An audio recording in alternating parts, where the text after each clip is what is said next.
Muy feliz sábado a cada uno de que nos sintoniza en el segmento de Jesús y la verdad presente, Jocabel. Y es una bendición, una felicidad Claro. estar una vez más con cada uno de ustedes. Claro que sí, y nuevamente invitándoles a las plataformas que tenemos hacia arriba, bajo el título El final de la verdad presente. Y también, si tienen algún tipo de comentario, consejo, dudas, preguntas, pues en confianza nos puede escribir al email que está por aquí y nosotros con gusto estaríamos contestándole. Eso es así. Peticiones. Eso es así. Y sobre todo, dándole share, dándole like y lo visto que muchos están suscribiéndose. Que le con agradecemos nosotros. El apoyo de cada uno de ustedes. Eso es así. Entonces vamos entonces a comenzar y lo haremos a través de una oración. Oramos. Amante Padre que estás en el cielo, te agradecemos, oh Dios, tu misericordia y amor para con nosotros, Señor. En estos momentos pedimos que tú nos ayudes, que pongas y grabes tu ley en nuestros corazones y que podamos honrarte, Señor, así como tú te mereces. Quédate con nosotros y con cada uno de quienes nos sintonizan, en nombre de Jesús. Amén. Amén. La noticia para esta noche que tenemos para dialogar se titula Cristianos denuncian que no pueden siquiera orar. Un grupo de 13 cristianos en la India fue arrestado en Uttar Pradesh, en el norte del país, por participar en servicios de culto en los hogares. Dentro de los detenidos se encuentran 4 pastores, todos acusados de conversión religiosa, una actividad ilegal según las leyes locales. Es una situación alarmante. En 20 días, 13 personas fueron a prisión por su fe en Jesucristo. Y eso lo dijo un líder cristiano que está ayudando a algunos de los prisioneros. Saya Kumar, el pastor, y su esposa, Sunita Devi, necesita conseguir dinero para pagar la fianza. Ellos tienen 3 hijos y fueron detenidos el 21 de junio de este año por las autoridades en Uttar Pradesh, un estado gobernado por el partido pro-hindú Bharatiya Janata del primer ministro Narendra Modi y con una estricta ley en contra de las conversiones religiosas. Así que esa es la situación de la India. Ni siquiera podemos orar, nunca imaginamos una situación así en nuestros países. Dijo el UCA News, el líder cristiano, que no quiso ser identificado. La policía actuó tras recibir alertas de vecinos sobre presuntas actividades de conversión durante los servicios de adoración doméstico. Así que fueron los vecinos quienes llamaron a la autoridad. Los detenidos fueron presentados ante los tribunales locales con el propósito de retenerlos durante las investigaciones adicionales. Así que quienes nos están sintonizando ahora, estamos hablando sobre la situación tan difícil que está pasando allá en la India, donde muchas personas, ¿verdad?, han tomado la decisión de reunirse en los hogares Sí. por la persecución tan marcada que hay en ese país. Y aún así vemos cómo la población no ayuda a estos cristianos, ¿verdad? Sí. Y los acusan de cometer delitos. Wow. Y me gustaría como que marcar en esta noticia la importancia de lo que es la oración, ya que, ¿verdad?, es por esa razón que estas personas han sido presas. Pues me gustaría que profundizáramos un poco en este tema. Y la primera pregunta es, ¿cuál sería? Bueno, ¿qué es la oración? ¿Qué es la oración? Él dice que orar es el acto de abrir nuestro corazón a Dios como un amigo. No es que se necesita esto para que Dios sepa lo que somos, sino al fin de capacitarnos para recibirlo. La oración no baja a Dios hasta nosotros, ante bien nos eleva a Él. Así que quiere decir que cuando nosotros leemos la palabra de Dios, es Él hablando a nosotros. Exacto. Pero cuando oramos, es nosotros hablándole a Él. Y qué bueno que aclares que no tenemos que orar para que Dios conozca nuestra situación, sino más bien para nosotros capacitarnos para recibir sus bendiciones, porque Dios es omnisapiente, todo lo sabe y todo lo puede. Así que sí, nosotros como cristianos, nuestra fortaleza es a través del acto de orar, porque no hay de otra manera. Vamos a contestar otra pregunta. ¿Por qué el orar es de gran importancia? Ya vimos ahorita que en la definición dijiste que es el acto de abrir nuestros corazones. Exacto. Como si, no es como si, sino más bien que Dios sea nuestro mejor amigo. Eso es así. Pero ¿por qué es tan importante hacerlo? Dice aquí la siguiente cita: si el Salvador de los hombres, a pesar de su fortaleza divina, necesitaba orar, ¿cuánto más debieran los débiles y pecaminosos mortales sentir la necesidad de orar con fervor y constancia? Cuando Cristo se veía más fieramente asediado por la tentación, no comía. ¿Y qué él hacía? Pues, se entregaba a Dios y gracias a su ferviente oración y perfecta sumisión a la voluntad de su Padre salía vencedor. Sobre todo, los demás cristianos profesos deberían los que profesan la verdad para estos últimos días, imitar a su gran ejemplo en lo que a la oración se refiere. O sea, quiere decir que era Jesús, su naturaleza divina humana, y él necesitaba el tiempo de oración. ¿Cuánto más nosotros que somos débiles, que dependemos de él, ¿sabes? De otra manera, no es posible nosotros obtener la victoria, sino a través de ¿qué? De la oración. El acto de nosotros abrir nuestro corazón a Dios como nuestro amigo y nosotros contarle, ¿sabes? Nuestras necesidades, pedirle su consejo, depender de su sabiduría y dirigirnos a través de su poder. Yo quería comentar también algo sobre eso. Porque no solamente la oración, comunicarse con Dios a través pues, de que uno se va en un lugar aislado y se encuentra con el Señor, ¿sabes? A solas, ¿no? Y ahí uno pues habla con el Padre Celestial. Pero también está en la música también.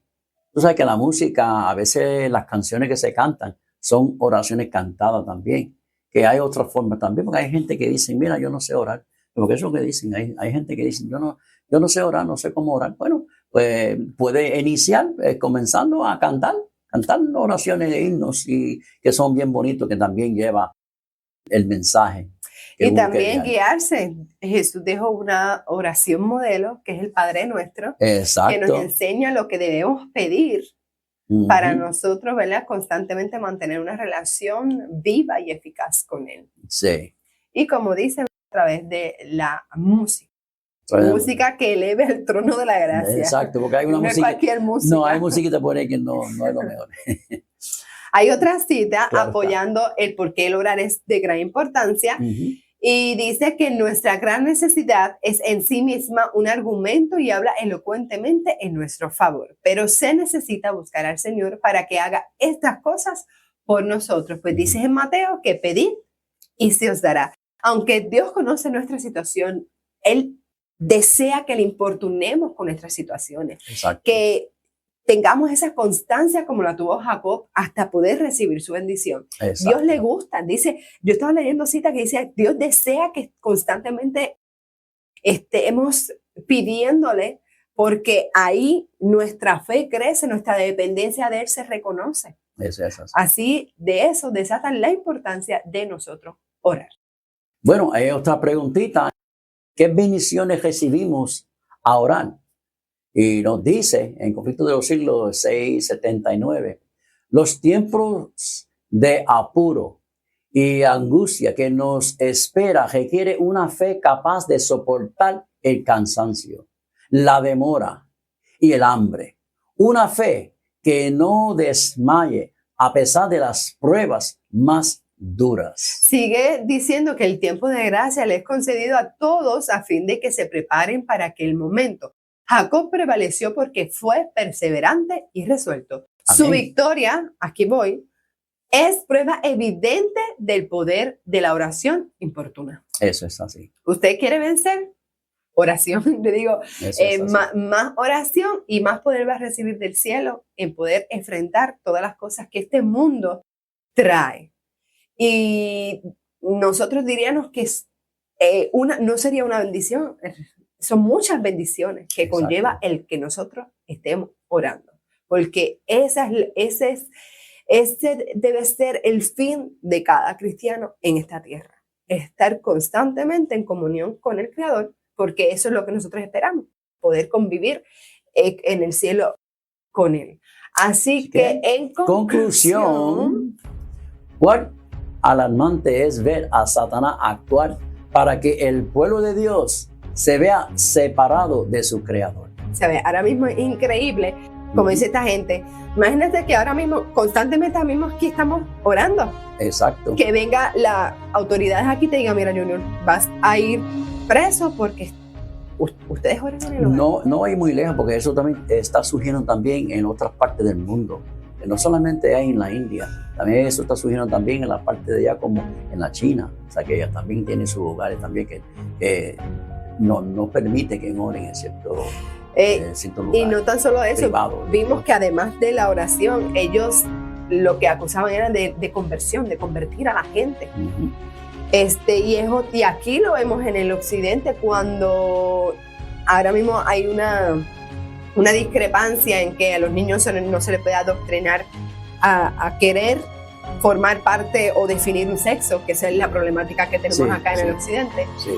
Y tantas cosas que podemos decir, Señor, es ahora más que nunca que necesitamos orar. Nada en la existencia nos podrá separar del amor de Dios. El enemigo quiere separar, pero nada, dice que ni lo profundo ni las potestades, nada nos puede separar de su amor. Cada día necesitamos entregarnos a Dios y realizar la preparación para los tiempos que vivimos. Vean la lucha del mal y valoren el tiempo que aún nos queda. Como dice la palabra de Dios, ¿qué? Orad sin cesar. Como decía también ahorita en Mateo, ¿sabe? Tenemos que pedir y se os dará. Eso es así. Todo esto es para que veamos que el Señor desea darnos la fortaleza en el Espíritu para que podamos vencer y al fin estar con Él en el reino de los cielos. Eso es así. Así que, Maranata, Cristo viene.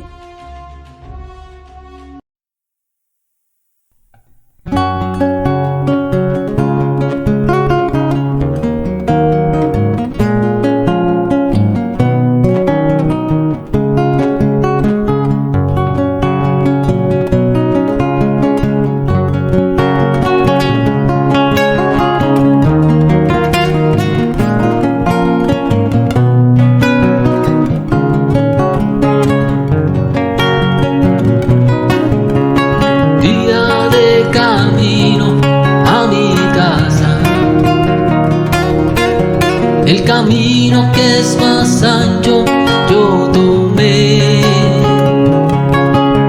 parecía ser más corto y más fácil al andar, y de pronto en el camino tropecé.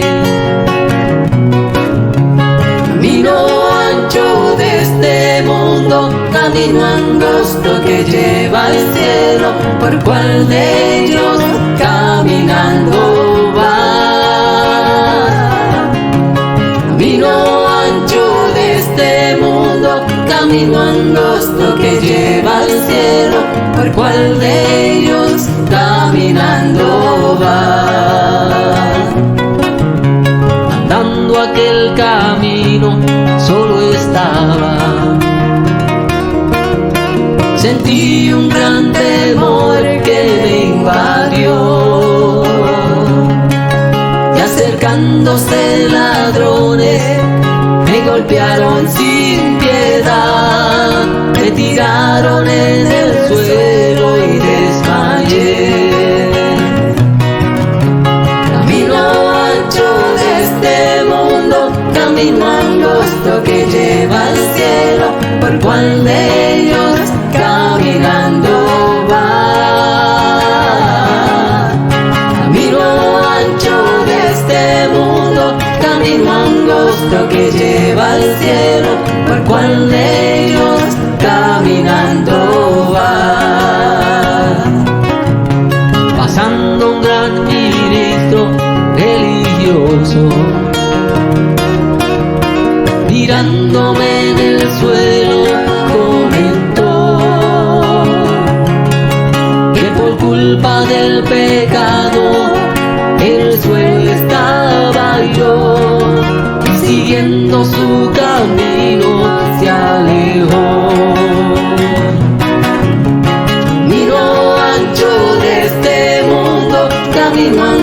angosto que lleva al cielo, por el cual ellos caminando van. Camino ancho de este mundo, camino angosto que lleva al cielo, por el cual ellos caminando van. De pronto un extranjero se acercaba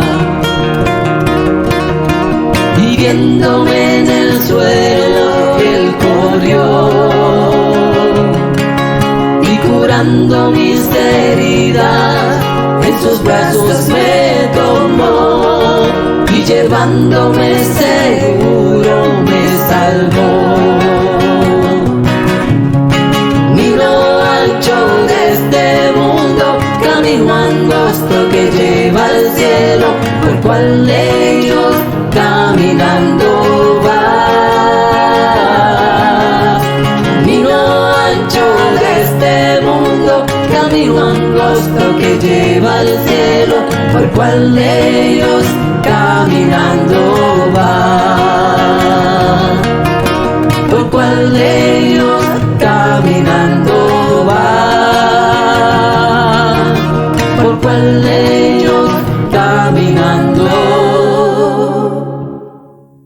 van.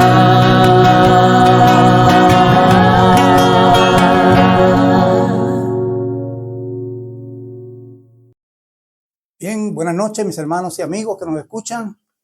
En esta noche nuevamente estoy con ustedes, agradecido al Señor por la oportunidad que me da. Y en esta noche traigo un tema bastante interesante.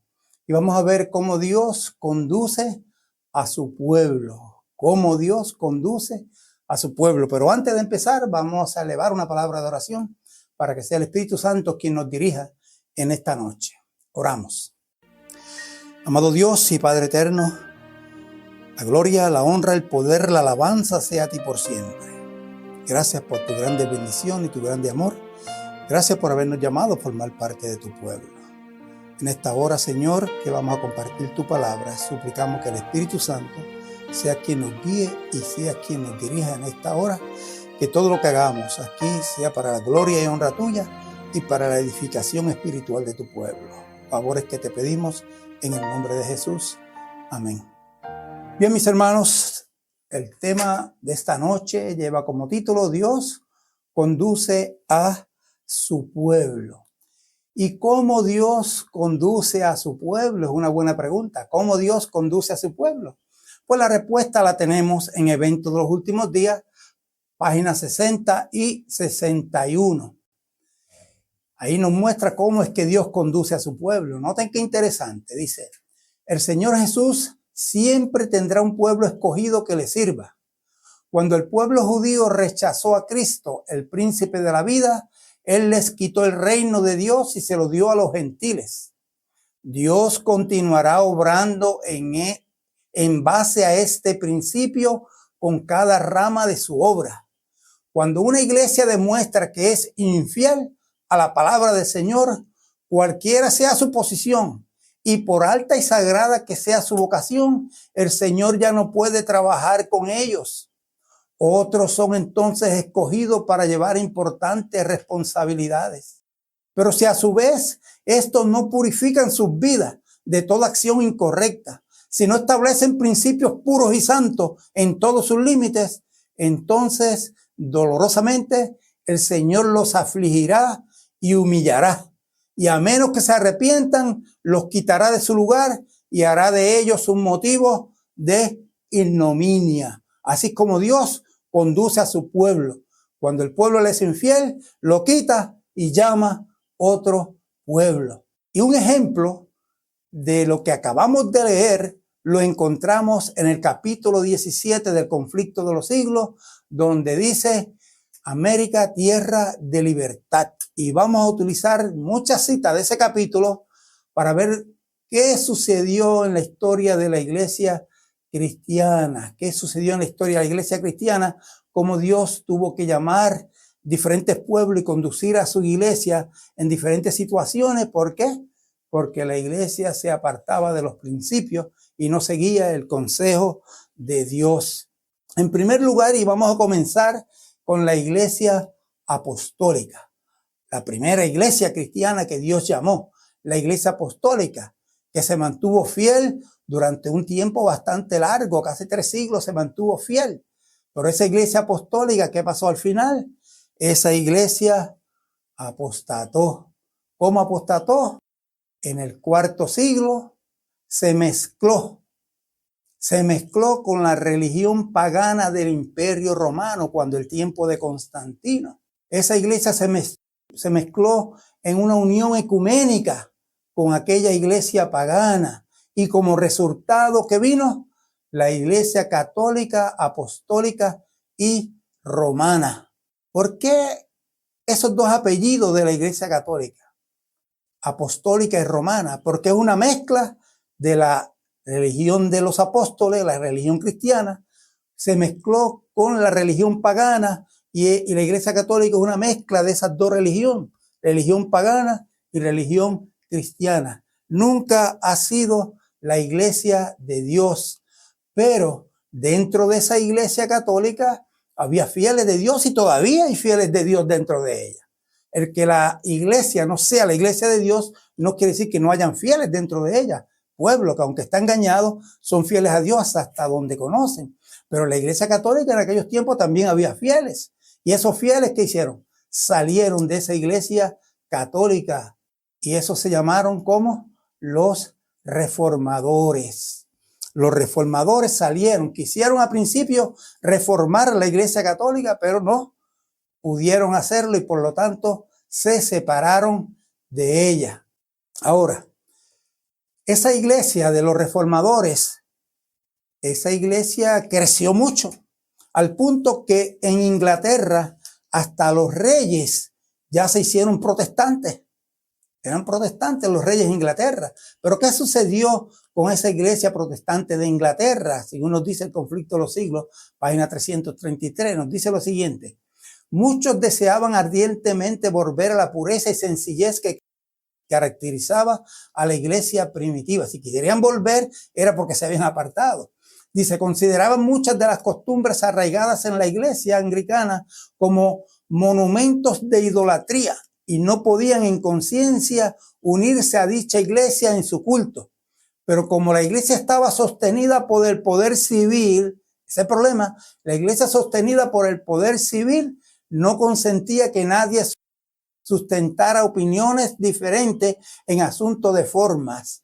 La asistencia a los cultos era requerida por la ley y no podían celebrarse sin licencia asambleas religiosas de otra naturaleza, so pena de prisión, destierro o muerte.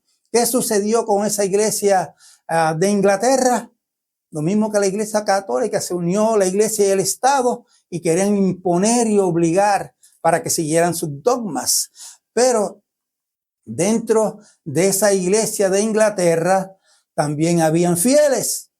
Esa se conoce como la iglesia anglicana. Allí habían fieles también. ¿Y qué tuvieron que hacer esos fieles?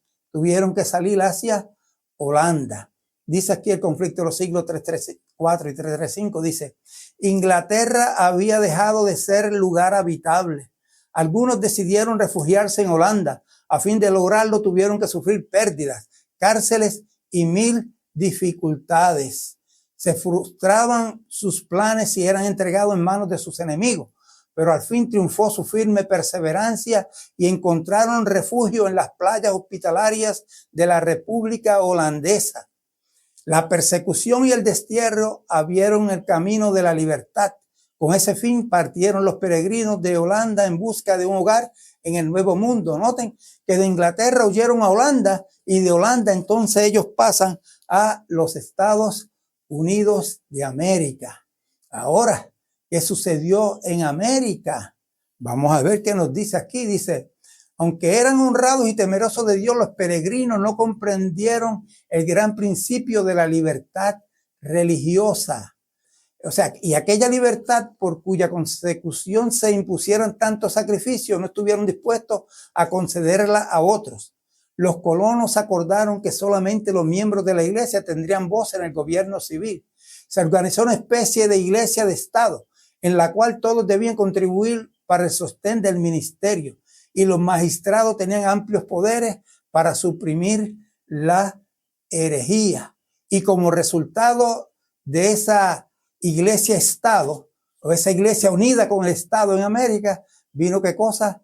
La persecución. Ahora, en América, ¿qué sucedió? Lo mismo que en Inglaterra y con la Iglesia Católica, se unieron la Iglesia y el Estado.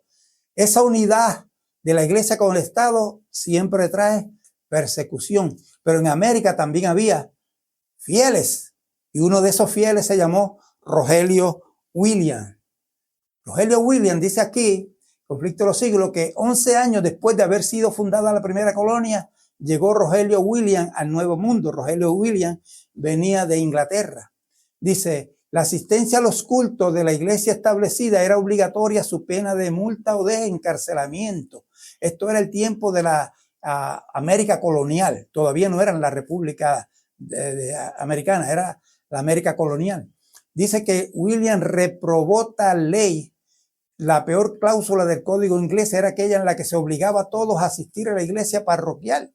Consideraba él que obligar a hombres de diferentes credos a unirse entre sí era una flagrante violación de los derechos naturales del hombre.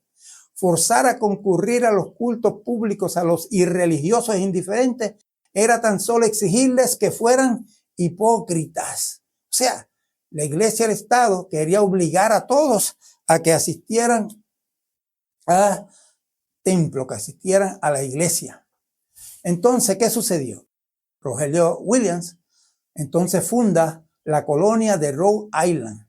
Dice, el principio fundamental de la colonia de Rogelio Williams era que cada hombre debía tener libertad para adorar a Dios según el dictado de su propia conciencia.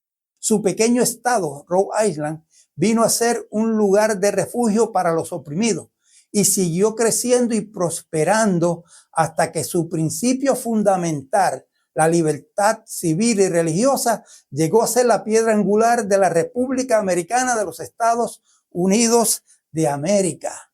Así que vemos cómo un solo hombre, cómo influyó. ¿Para qué? Para que surgiera esos grandes principios de la nación americana, y ese principio de la separación de iglesia y Estado es el principio que ha hecho grande a la nación americana.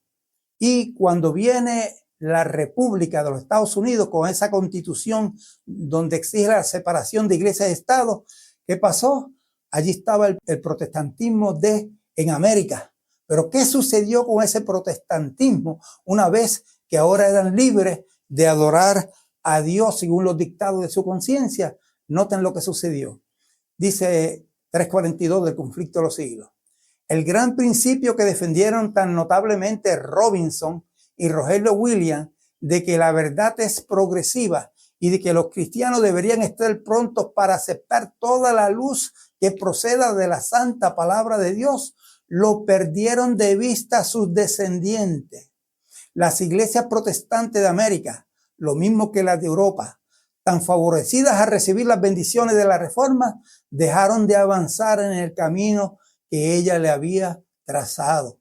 De este modo, el espíritu inspirado de la Reforma murió paulatinamente hasta que llegó a sentirse la necesidad de una reforma en las iglesias protestantes, tanto como se necesitara en la iglesia romana en los tiempos de Lutero.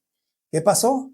Esa libertad que les otorgó la República de los Estados Unidos, en lugar de buscar más de Dios, lo que hicieron fue que se fueron alejando más de Dios.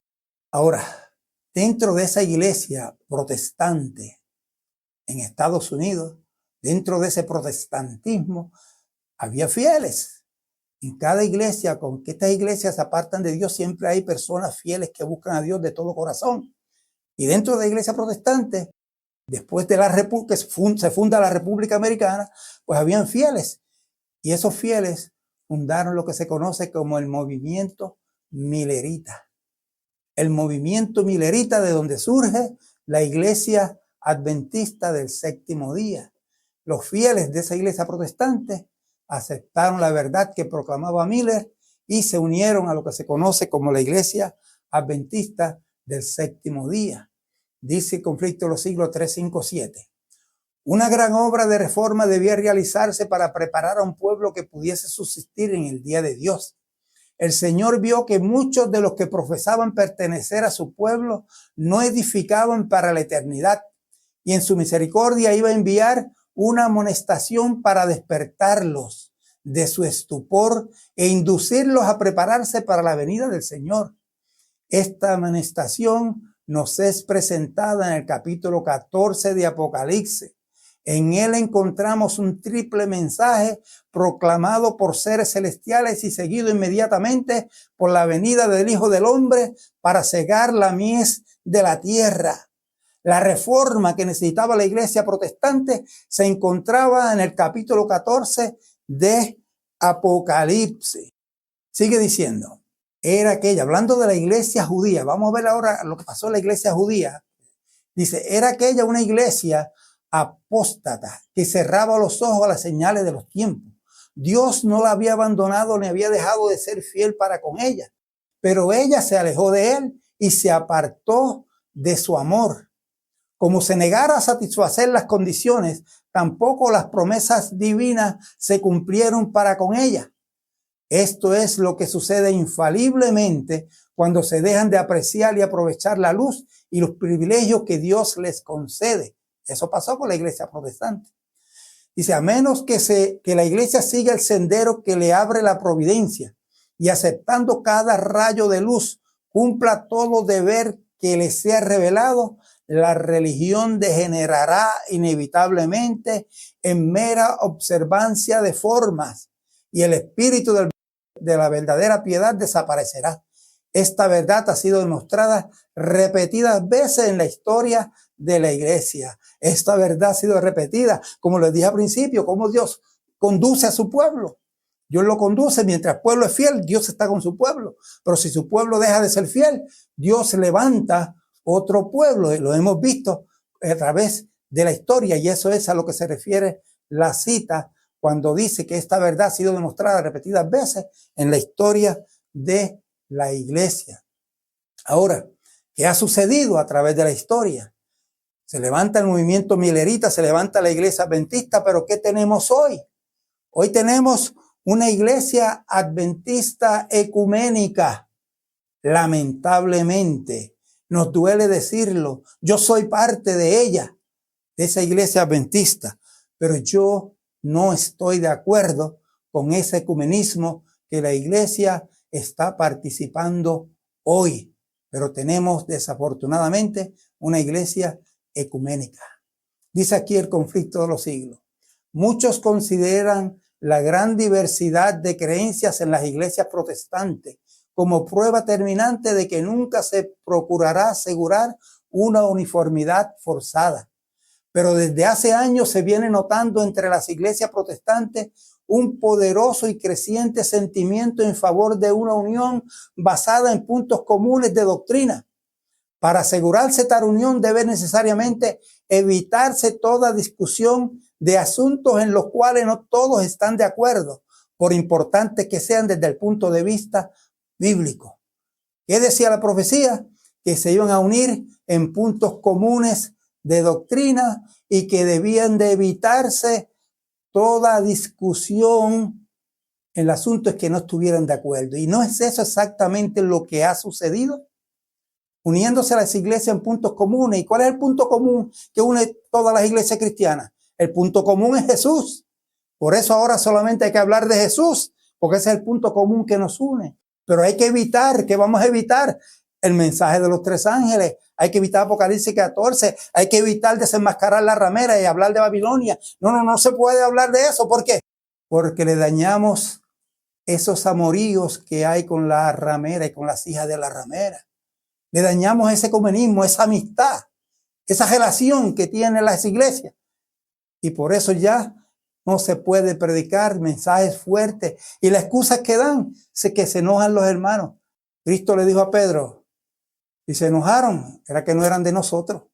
Era que no eran de nosotros. Así que el ecumenismo, una de las consecuencias es evitar que se predique el mensaje que desenmascara a Babilonia. Y eso justamente es lo que ha sucedido desafortunadamente.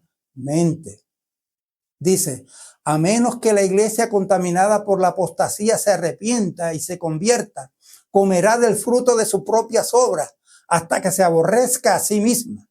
Ahora tiene unas condiciones ahí. Si resiste el mal y busca el bien, si busca a Dios con toda humildad y responde a su vocación celestial en Jesucristo, si permanece sobre la plataforma de la verdad eterna y si por fe realiza los planes que han sido trazados a su respecto, ella será sanada. Todavía hay oportunidad de que esta iglesia se aparte del ecumenismo, que busque a Dios, que proclame la verdad con todo el poder del Espíritu Santo, para que el Señor no la deseche por completo.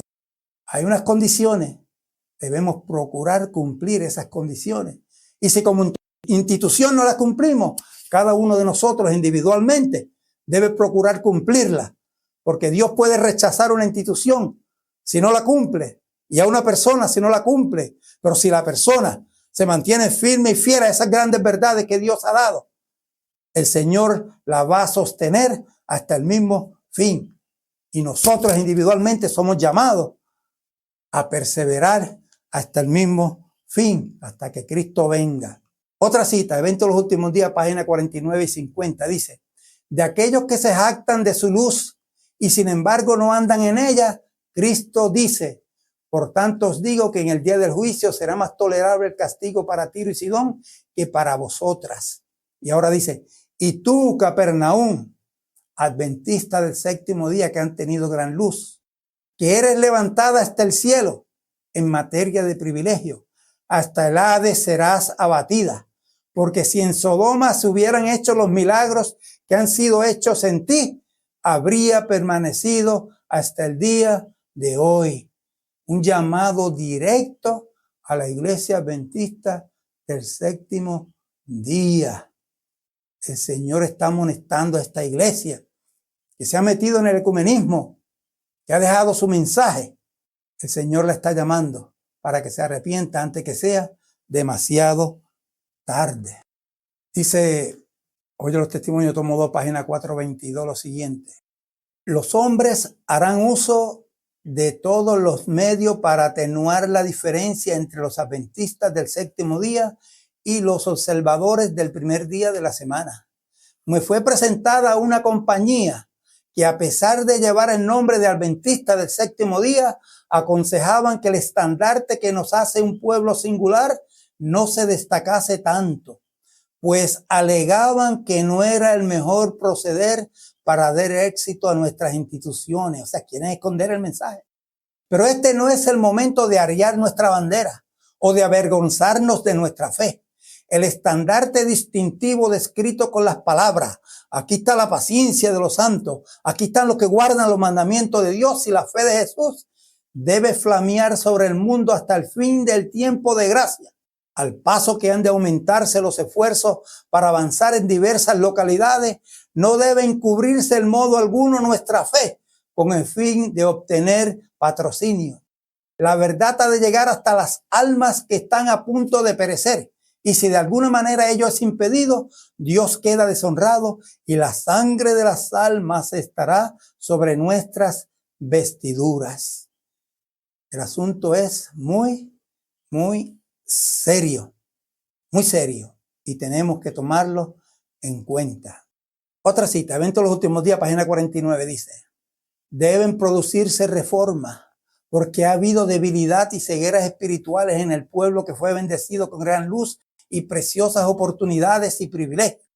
Como reformadores habían salido de las iglesias denominacionales, pero ahora juegan un papel semejante al que habían desempeñado esas iglesias. Esperábamos que no habría necesidad de otra salida. ¿Qué nos estás diciendo aquí? Que los pioneros adventistas fueron reformadores que habían salido ¿de dónde? De las diferentes iglesias. ¿Pero qué ha pasado? Ahora juegan un papel semejante al que habían desempeñado esas iglesias. Y dice, esperábamos que no habría necesidad de otra salida. ¿Será que va a haber otra salida?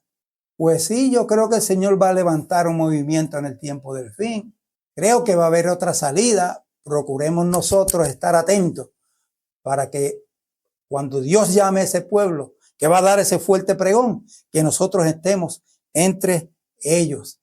Ahora, dentro de esta iglesia adventista ecuménica en la que nos encontramos hoy, hay personas fieles, muchos fieles dentro de ella.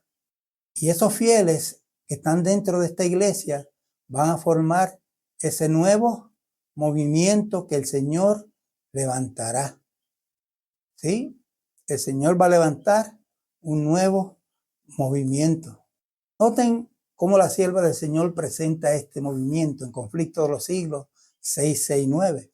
Dice ahí, el movimiento adventista de 1840 al 44 fue una manifestación gloriosa del poder divino.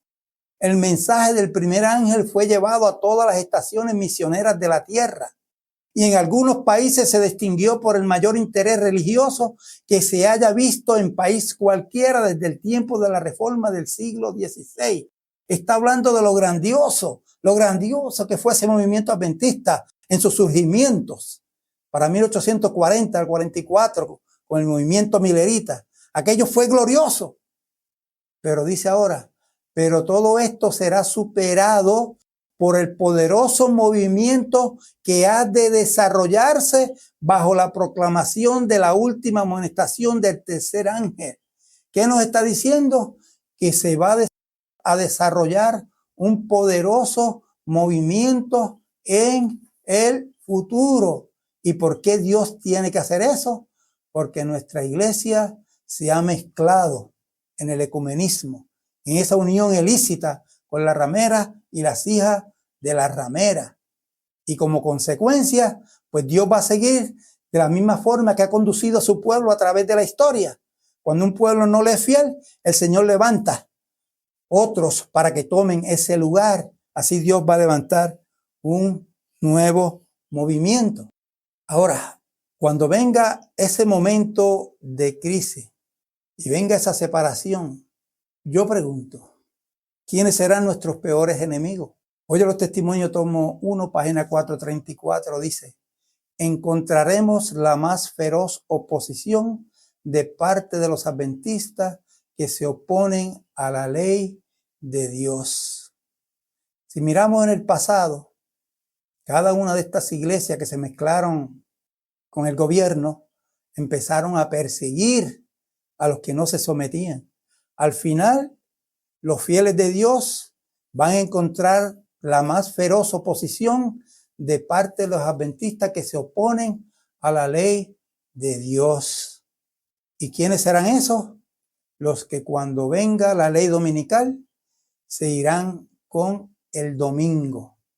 Porque desde nuestros púlpitos y en las grandes concentraciones al aire libre se enseñará al pueblo en la necesidad de guardar el domingo.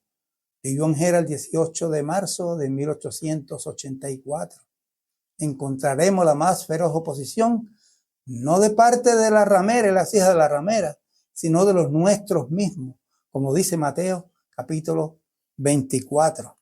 Los judíos, dice Palabra y Vida, el gran maestro, página 330, los judíos habían sido llamados primero a la viña del Señor y por causa de eso eran orgullosos y justos en su propia opinión. Consideraban que sus largos años de servicio los hacían merecedores de una recompensa mayor que los demás. Eso pensaban los judíos. Como habían sido todo el tiempo el pueblo de Dios, se consideraban mejor que los demás. Pero dice aquí, hablando de los obreros de la viña, dice que los primeros que el Señor llamó fue ¿quiénes? A los judíos. Ahora, ¿a qué hora llamó Dios a los primeros en cuanto a la parábola de los obreros de la viña? ¿A quiénes llamó a las 6 de la mañana? Pues llamó a los judíos, porque dice la cita que los judíos fueron los primeros que el Señor llamó a la viña. Llamó a los judíos a las 6 de la mañana. A las 9 de la mañana, ¿a quién llamó? ¿A quién llamó? Llamó a la iglesia apostólica a las 9 de la mañana. Y a las 12 del día, ¿a quién llamó? A las 12 del día llamó a la iglesia protestante. Y a las 3 de la tarde, ¿a quién llamó? A las 3 de la tarde llamó a la iglesia adventista del séptimo día. ¿Y a quién va a llamar a las 5 de la tarde? Ahí va a llamar los obreros de la hora undécima. Esos todavía no se han levantado, los obreros de la hora undécima. que Mateo 20 le llama a los obreros de la hora undécima, pero Apocalipsis 12, 17 le llama el resto de la simiente, el resto de Jesús. En Apocalipsis 18 le llama el ángel que alumbra, que llena la tierra con su gloria. Diferentes formas de llamar a los obreros de la hora undécima. Así que todavía falta que se levante ese movimiento que el Señor dijo a través de su sierva que se iba a levantar, y que la Biblia nos habla de esos movimientos. Ahora, dice aquí, Apocalipsis 3:18, hace un llamado a la iglesia adventista del séptimo día y dice: por lo tanto te aconsejo que compres de mí oro afinado en fuego para que seas rico, vestidos blancos para cubrir la vergüenza de tu desnudez y colirio para ungir tus ojos y que puedas ver. Yo reprendo y disciplino a todos los que amo. Sé pues celoso y arrepiéntete. El Señor está llamando a la iglesia adventista para que cambie de rumbo, para que se arrepienta, para que se aparte de los enemigos de Dios, de la ramera y las hijas, y que vuelva a buscar a Jesús de todo corazón. Debe haber un arrepentimiento en la iglesia, pero ya Dios tiene la solución y son el movimiento que va a levantar los obreros de la hora undécima. Si la institución no se arrepiente, mi hermano que me escucha, arrepiéntete tú, prepárate tú. La salvación es individual, no es colectivo, ninguna institución lo salva, pero tú personalmente puedes buscar esa salvación y asegurarte que está en paz y armonía con los principios de Dios. Apocalipsis 14 también nos describe ese movimiento que Dios va a levantar y nos dice allí: estos son los que no se contaminaron con mujeres, no están en el ecumenismo, porque son vírgenes. Estos son los que siguen al Cordero por donde quiera que va. Mantienen su vista en el lugar santísimo del santuario celestial y sus predicaciones emanan de allí. La verdad presente emana del lugar santísimo del santuario celestial. Y dice que fueron comprados entre los hombres por primicia para Dios y para el Cordero, y en sus bocas no se halló engaño, porque son sin mancha. ¿Por qué dice que en sus bocas no se halló engaño? Porque proclaman el mensaje de la verdad presente, proclaman el mensaje de los tres ángeles, no están engañando a los demás, trayéndole agua de culé, mensajes blandengues. Hermano, llegó el tiempo que hay que hablar y decir las cosas como son. He presentado las citas, aquí no está hablando Samuel Pérez, aquí está hablando el Espíritu Santo a través de estas citas que se han presentado, y Dios está haciendo un llamado a su iglesia. Dice Apocalipsis 12, 17. Entonces el dragón se llenó de ira contra la mujer y se fue a hacer guerra contra los otros de la simiente de ella. Esos otros son el mismo movimiento que el Señor va a levantar. Esos son esos otros, el cual el dragón Satanás le va a hacer la guerra. La iglesia adventista es esa mujer que el diablo se ira contra la mujer porque tiene el mensaje de Dios, pero ha logrado controlarla. A la mujer ha logrado controlarla, pero cuando se levanten esos otros de la simiente de ella. ¿Y quién es la simiente de la mujer? Gálatas 3:16 dice que la simiente de la mujer es Cristo. Esos restos de la simiente, dice otra versión, ese es el resto de Jesús, los 144,000 que se levantarán y Satanás le dará la guerra, pero ellos le vencerán por la sangre del Cordero.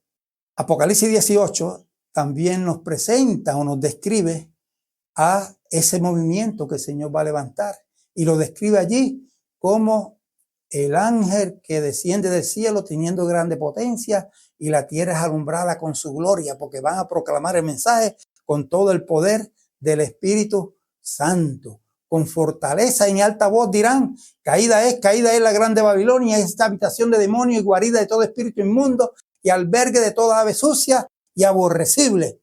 Predicarán el mensaje claro, directo, denunciando a Babilonia. Y todos esos que quieren esconder a Babilonia se van a rebelar contra aquellos que desenmascaran a Babilonia. Así, mi hermano, que tienes que escoger tú en qué lugar vas a estar. La obra pronto ha de terminar. Los miembros de la iglesia militante que han demostrado ser fieles integrarán la iglesia triunfante. Esto se encuentra en el Ministerio de Publicaciones, página 446, en la biblioteca electrónica. Así que los que sean fieles dentro de esta iglesia militante van a formar la iglesia triunfante. La iglesia triunfante, los mismos obreros de la hora undécima, el resto de la simiente, el cuarto ángel que proclama Apocalipsis 18, está hablando del mismo grupo que el Señor va a levantar en el tiempo del fin y se llama de diferentes maneras. Ese es ese movimiento que dijo la sierva del Señor que se iba a levantar allí en Conflicto de los Siglos, páginas 6, 6, 9. Ahora, ese movimiento que el Señor va a levantar es el movimiento que el Señor va a llevar al reino de los cielos. Ese movimiento va a proclamar el mensaje con todo el poder del Espíritu Santo, la lluvia tardía, y los fieles que se encuentran en las demás denominaciones van a ir a formar parte de ese movimiento. Y ese movimiento será el que el Señor llevará al reino de los cielos cuando Cristo venga. Dice aquí Apocalipsis 14, 14 al 15, dice: entonces miré y vi una nube blanca y sobre la nube uno sentado semejante al Hijo del Hombre, con una corona de oro en su cabeza y en su mano una hoz aguda. Y del santuario salió otro ángel y clamó a gran voz al que estaba sentado sobre la nube: toma tu hoz y ciega, porque ha llegado la hora de cegar y la mies de la tierra está madura. El mensaje del cuarto ángel es lo que prepara al mundo para la venida del Señor. Ese mensaje de Apocalipsis 14, con todo el poder del mensaje del cuarto ángel, es el que prepara al mundo para la venida del Señor. Y los fieles de Dios que están dispersos en las diferentes denominaciones religiosas vendrán a formar parte de ese mensaje. Ese mensaje es el que tenemos que estar proclamando nosotros. Hermanos, quizás ha sido fuerte el mensaje de esta noche, pero como verán, lo que hice fue leer citas inspiradas del Espíritu Santo. Vemos a través de la historia de la iglesia cristiana cómo la iglesia ha tenido sus momentos en alta, sus momentos en baja, momentos de triunfo, momentos de derrota. Estamos en estos momentos viviendo en el tiempo de una iglesia metida en el ecumenismo, donde está tratando de no proclamar el mensaje que Dios le dio para que predicara. Pero Dios va a levantar un grupo de fieles que no se detendrán ante nada y proclamarán con todo el poder del Espíritu Santo estas verdades que Dios nos ha dado. Dios nos llama a que nos preparemos y formemos parte de ese movimiento, que no nos dejemos engañar con aquellos que quieren ocultar la verdad, que busquemos la verdad y que la sigamos, que la verdad triunfe y que nosotros triunfemos con ella. Vamos a tener una palabra de oración para terminar. Amado Dios y Padre eterno, damos gloria a ti, oh Dios. Gracias, Padre, porque tú nos amas. Y por ese amor que tienes por nosotros nos has enviado este mensaje fuerte para el tiempo del fin. Sabemos, oh Dios, que a los que tú amas, reprende, a los que tú amas, castiga. También a los que tú amas, tú los amonestas, oh Dios. Y sabemos que tú amas esta iglesia, que tú amas a cada uno de nosotros, oh Dios, y tú quieres nuestra salvación. Padre Santo y Dios de amor, ayúdanos a tener discernimiento espiritual. Ayúdanos a poner a Jesús en primer lugar. Ayúdanos a poner el mensaje de Cristo en primer lugar. Ayúdanos a aplicarlo a nuestras vidas. Que cuando venga el tiempo difícil, nosotros nos mantengamos firmes en esa verdad, firmes como la brújula al polo. Oh Dios Santo y Dios de amor, darnos discernimiento. Ayúdanos a proclamar esta verdad con poder y que el Espíritu Santo permita que haga efecto en aquellas almas que tienen la mejor disposición de prepararse para ese encuentro contigo. En esta hora terminamos, Señor, y suplicamos que tu compañía esté con nosotros y que esté siempre con cada uno de los que nos escuchan. Danos tu bendición y ven pronto a buscarnos. Favores que te pedimos en el nombre de Jesús. Amén. Dios les bendiga, mis hermanos.